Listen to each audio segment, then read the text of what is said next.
Okay guys, I got some questions for you. Would you like to catch some big rainbows this fall? Would you like to catch some big brown trout this fall? Okay, these are rhetorical questions. Of course you would. You love trout fishing and everybody loves catching a big trout. Well, I'm going to share with you today a tip that is going to make guides and big trout enthusiasts, particularly the catch and release crowd, absolutely cringe. But I'm dependent on you to be responsible in how you use this tip. Don't be a game hog. Don't be a fish hog. Be responsible. Okay, here we go. Let me set the stage. What do brown trout do in the fall and winter? They go up tributaries to spawn. Now, what happens when there's spawning fish in a system? One, the species of fish spawning, they will seek out the eggs of other fish and destroy them to raise the odds that their genetic code will be passed on as opposed to the other guys or the other fishes, okay? Fish that aren't spawning, say in this case when browns are spawning, big rainbow trout, they will come in to eat that spawn. On their genetic code, they know that an egg is nutrient dense. They know it's something that if they eat them, and they eat them in numbers, it's going to enhance their chance of survival. That's why a hatchery trout that has never seen an egg in their life will jump all over a salmon egg. They just know that it's something that they should eat. They know it's something that's going to help them survive the winter. So, kind of set the stage. We know brown trout are going to be spawning in late October and November and December. And we know where they're going to go. They're going to come out of lakes and reservoirs, and they're going to go up major tributaries, and they're going to drop their eggs, and they're going to spawn. Okay, so here's the approach.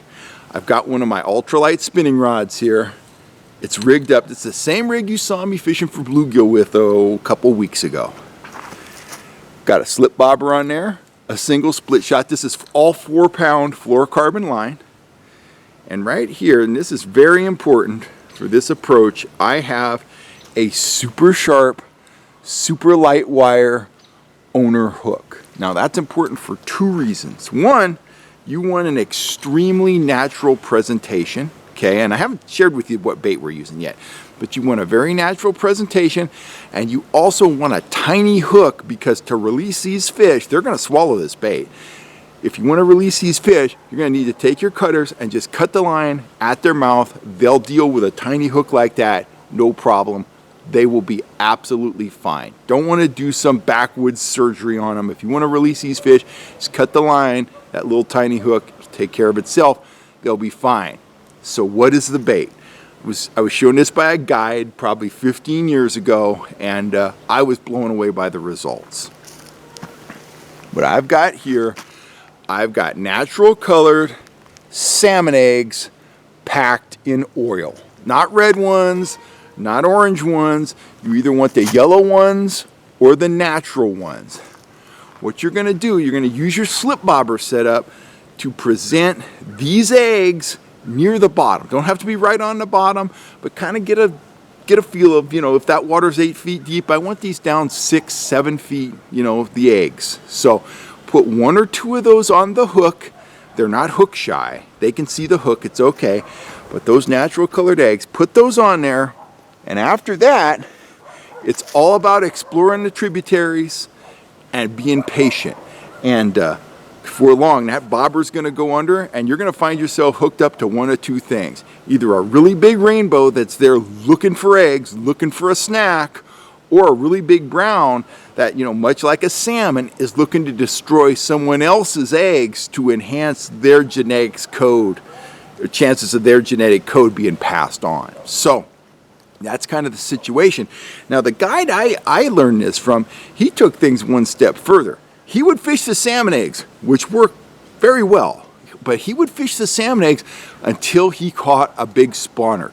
He would harvest that fish, he would remove the eggs, and he would cure those eggs natural in color. And what he told me was that the bottled salmon eggs, they worked well, but there's nothing that works as well in the fall as cured trout roe. Now, I've never tried the cured trout roe, but he shared this technique with me.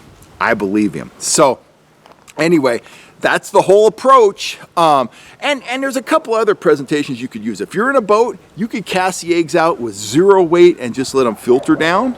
Or if you're on the shore, you can cast the eggs out with, say, a split shot and let them lay on the bottom. But in my experience, the best approach is to keep those eggs within, 3 feet or less from the bottom, and utilizing a slip bobber is a way to go. The bite's very apparent with a slip bobber. You can see what's going on. It's very visual.